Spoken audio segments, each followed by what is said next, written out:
I was doing some more studyings on the Ark of the Covenant and what the contents were, but I ran into some interesting things.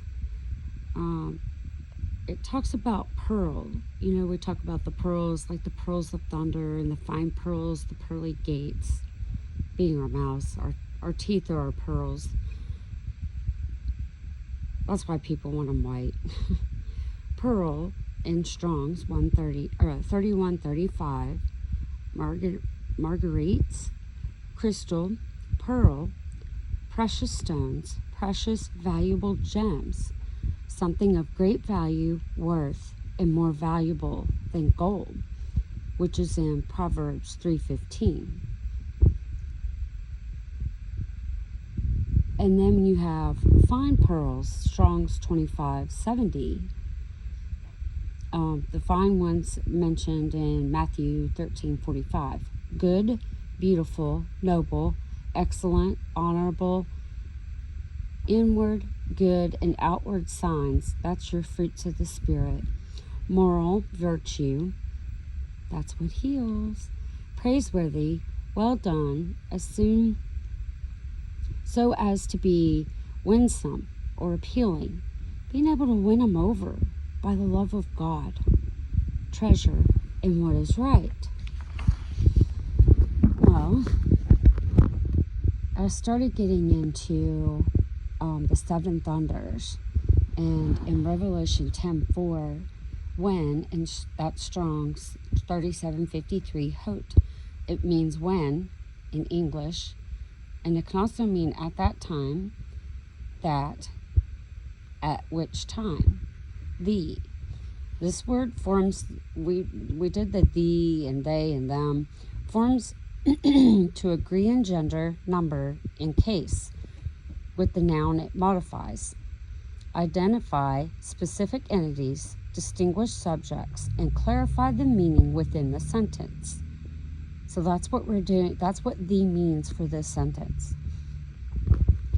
7, Strong's 2033 is hepta, means completeness, perfection, divine order, emphasizing God's covenant, creation, and spiritual significance.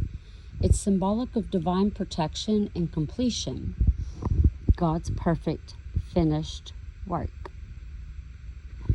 So, the thunders in Strong's 1027, Brontii, to roar, to thunder, to sound, to voice, to invoke a sense of reverence and fear, highlighting the transcendence, omnipresence of the Creator.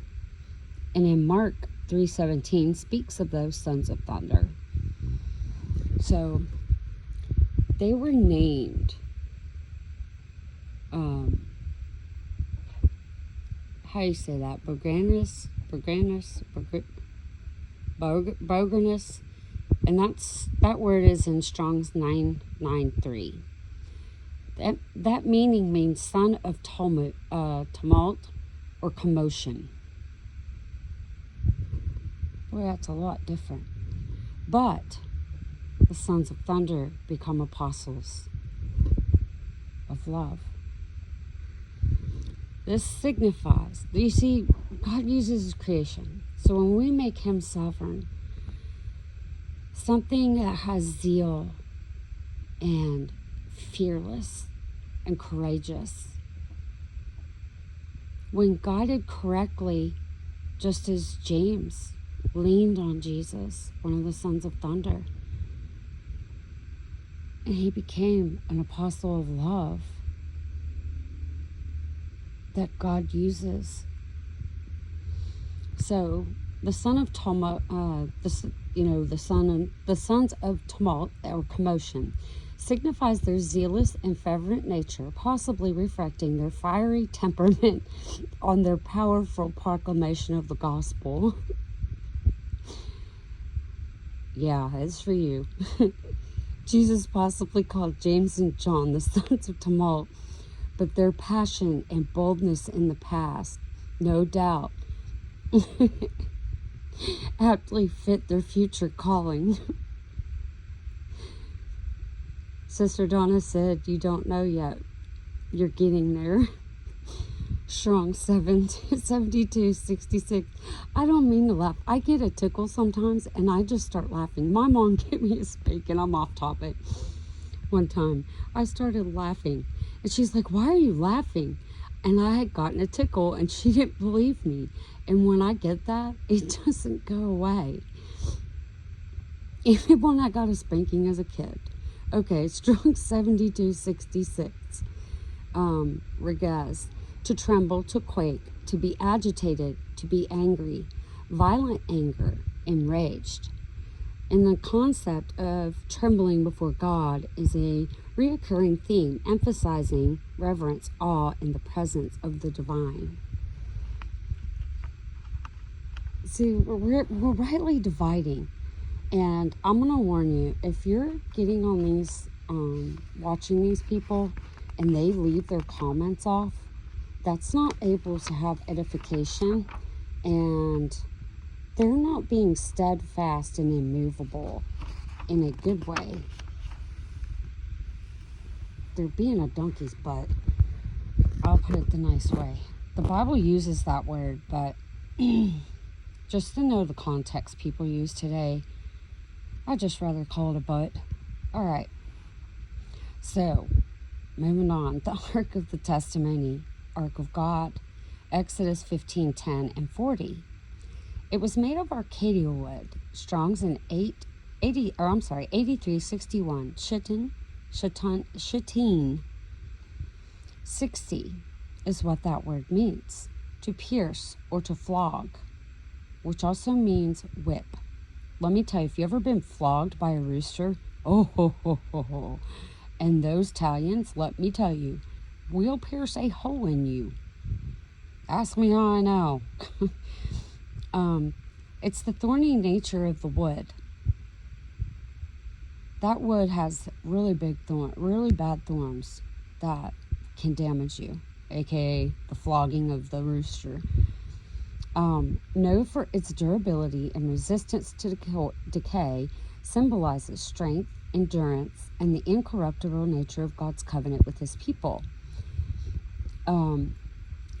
Another one that also has the 6 or 60, they kind of go hand in hand, more or less, is Shishim, and that's in, well, I never looked up the Shim.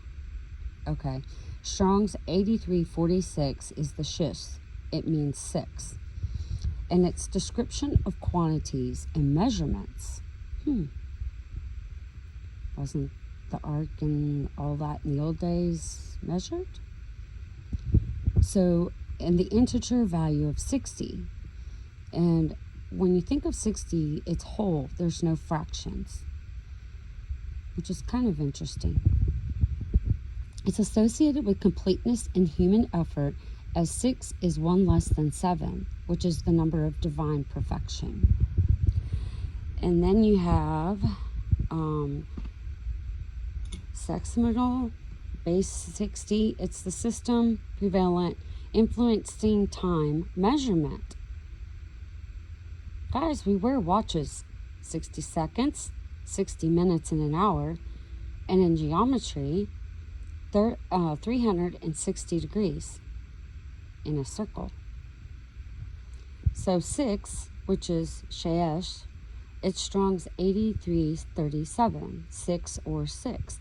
To be bleach, to be white, denotes quantity, sequence, and measurement. Relates to time, as in days of the work week, and in measurements in cubits or units of weight.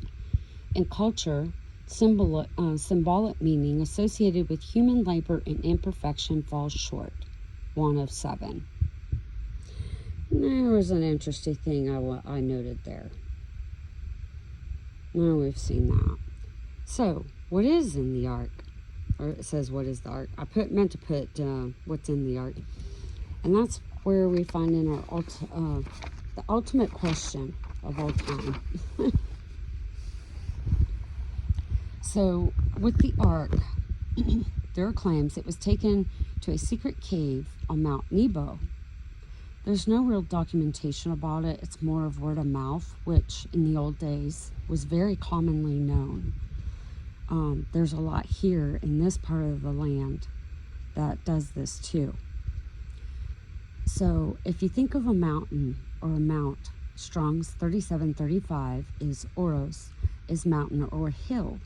Physically can mean a physical mountain or hill, but symbolic can mean places of revelation, worship, or significant events in the Bible. Seen as sacred places, encounters with God. So in Strong's, it's in the Hebrew one, 2022, Har is a mountain, a range of hills. It means to loom up. So the next one is Nebo. In Strong's Hebrew 5015, Nebo is actually how it's pronounced properly according to Strong's. To prophesy, to speak by divine inspiration. Biblically, where Moses was on the mount receiving, was used on the mount, or he was on, not Moses. Moses was on the mount for the Ten Commandments. Jesus was on the mount for transfiguration. And then, wasn't Moses? Yeah, he led him out of the promised land, to the promised land, for the viewing of the promised land on Mount Nebo. And I'll see if I can get the picture to post on for that location. Because things aren't as they appear. Everything's a lie, guys. Okay, so Strong's 3727. Kipporth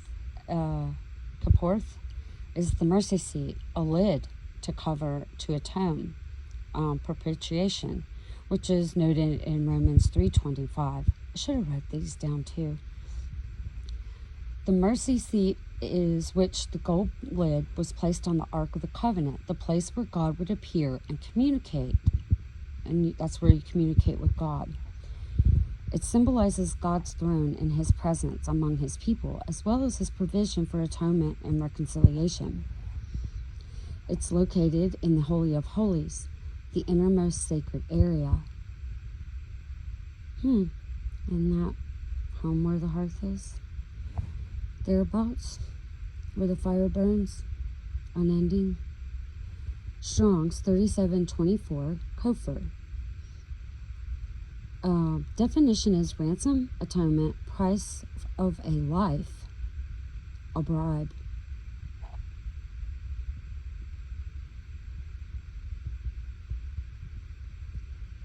Yeah. Do you see it? Means, when you think Kofar, it means a cover, a village, bitumen, the henna plant, and redemption price. Can also mean a bribe or a gift given to appease someone. All right, Judas. And yes, this is relevant for today. If you'd only seen. The word kofar as a bribe reflects the societal challenges of justice, not justice, and corruption, where monetary gifts could influence decisions. Well, duh. It's everywhere, guys. When you're talking justice, or justice, I guess I should pronounce it. This means that they can favor in the way they want to go.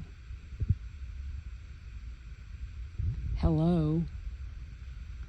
That word corruption.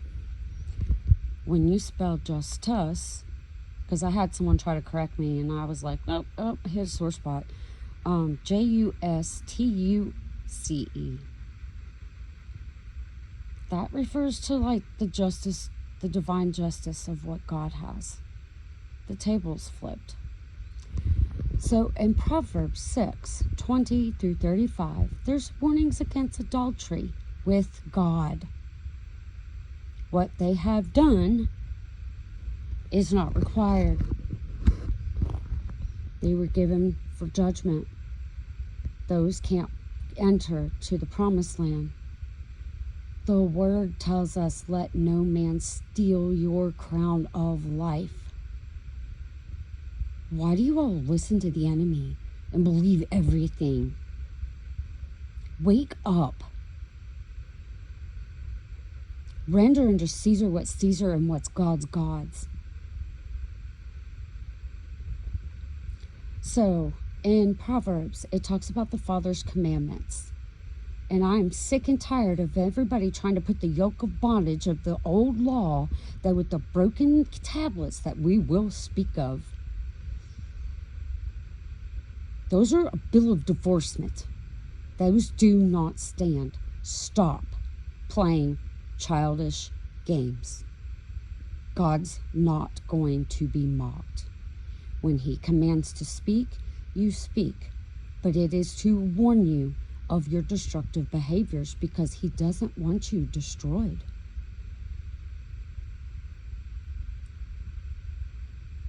Sometimes dad's voice, mom's voice has to be stern. Acting like a child and just living in the flesh, like always. All right, Father's commandments. Benevolence and protection. Code of wisdom. Hello. All right. The law of thy mother. If you think of a mother and her love, the heart of the home, mothers teach their children. And then I had put Psalm 73. I'll probably read that later and add a different video, because this is going to be long enough. In Hebrews 9, it talks about in the ark of the golden pot with manna in Aaron's rod. Well, the broken stones of tablets in Deuteronomy 10:2 note, due to the smiting of the rock for water, breaking the stone tablets, you're going to have witnesses. There they are. For disobedience, he saw the promised land on the Mount Nebo, but he was never allowed to enter. It's a bill of divorcement. He had to pay the penalty of sin, disobedience, of not listening to God. So in the golden pot, Strong's 5552 is Chursos. I'm bad at pronouncing some of these words, which means golden, made of gold, adorned with gold, fine gold, something precious, valuable, associated with wealth and splendor, divine favor, adornment of royalty, purity and glory. And then you go to Strong's 47:13 is Stamenos, which is a jar or vase, storing and preserving. Yep. If you have gardens or pick up things, farmer's market or store or wherever, you can. Well, here we go. And we know all about that part. But you got to think, it also speaks of weight, an omer. It was an omer of manna that was in the golden pot. Okay, so an earthen jar, they use that in winemaking. They call it racking off, if you've ever made homemade wine. And let me tell you, homemade wine is nothing like the store. And there's one in specific called honeysuckle wine that, it is so tedious with those little flowers. But let me tell you, it makes some of the best wine you've ever had. It's kind of a dessert wine. But anyway, the jar or vase, it's symbolizing God's provision and faithfulness to his people by miracles and sustaining power. Just like with the manna in the wilderness, which is food. All right.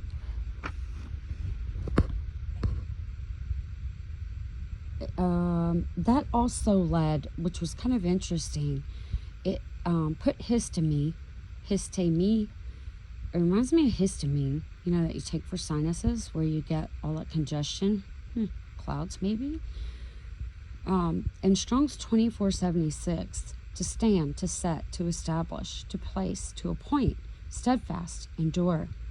Ooh, wake up there, rise up, and walk. Making something firm, steadfast in one's beliefs, not stubbornness. There's good, there's bad. Being a stubborn mule is not good. But being steadfast, sure-footed, like actually the mules are steadfast and firm with their footing. That's why they're used on mountains. Standing in reverence and readiness to serve God. And in Ephesians 6:14, the loins girded about with truth, it says there, I can't quote exact, therefore stand, or thereof stand. In the manna, for some additional info on this, is Strong's 4478, which means man, or man, a wantonness, manna, meaning to allot, a portion. Measure of faith. We're all given a measure, right? Teaching reliance on God's word, the true bread from heaven, which relates to Strong's 4100, ma, meh, who, what, how. It was the round wafers that appeared in the wilderness, seeking to understand, gain insight or clarity, dialogue, exchanging ideas, more broadly discussion aiming at harmonious outcome, which is edification. We are building this ark. That's why I said, if they're not letting you make comments and have edification, unfollow those people, because you're not getting any edification going back and forth with each other. And it's not arguing. It's a discussion. It takes all of us. We're all given a piece of the puzzle, and we have to help each other. If that's not being allowed, then that's not edification, and that's not of God. So, next part, Aaron, we're talking about Aaron's rod or staff. Aaron and Strong's is number 2. Aaron, it's the first high priest of Israel. Priest lineage serves as a mediator, the tribe of Levi. Spokesperson for Moses, performs sacrifices and maintaining the tabernacle. Aaron and Strong's 175, it's pretty much saying the same thing. It's the priesthood. And then in Hebrews 5:4, it's being called by God, not by man. I told you there's going to be no mistaking it. Whoever holds that staff, sepulcher, whatever you want to refer to it as. One object has many names. So the rod or staff in Strong's 4464 is rhabdos. And I find that kind of funny because in the medical terminology, that word is actually used in context with kidneys. But the rod, the staff, the scepter, staff of authority, it means to sew or to stitch, symbolizing authority, guidance, or discipline, to represent power or rule as a scepter, common for a shepherd to have as a tool for the flock to guide and protect. And then the budding, or the bud, Aaron's rod budded in Strong's 985 is blastino, to sprout, to bud, to produce, to grow, to spring up. Context of plants beginning to grow new life, spiritual growth, and manifestation of God's kingdom. Guys, we're there. Oh, spiritual truths reflecting the natural order established by God.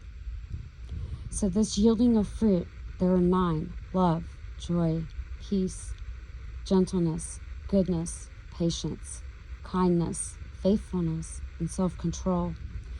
And I kind of found it funny, I don't know why, but I was led to look up what number 9 means. And number 9 in Strong's is Abidah, and it's something lost, destruction, Hades, to perish, to be lost, something destroyed or missing. Light of loss.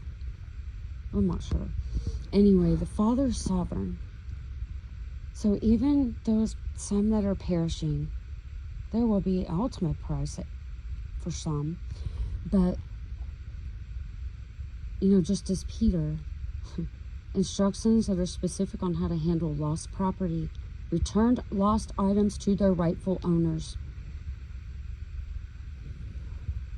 He's sovereign.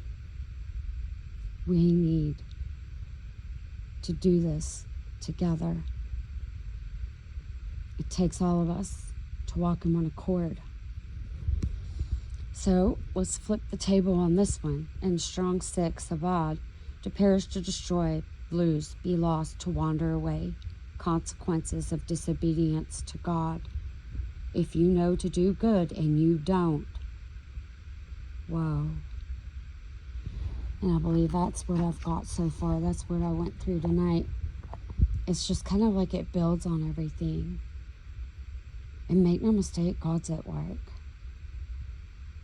You got to remember, when He draws all men unto Him by us praising His name, seeking His face, drawing close to Him, lean on Him like James did.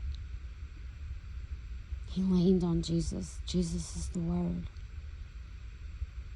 When we do that, the Father draws all unto Him, that He may be in all. Well, there's that time Jesus said, or they asked Jesus, have you come to destroy us before our time? Why do you think we're doing this? To set the captives free. The price was paid. It was a high cost. Let's make God sovereign.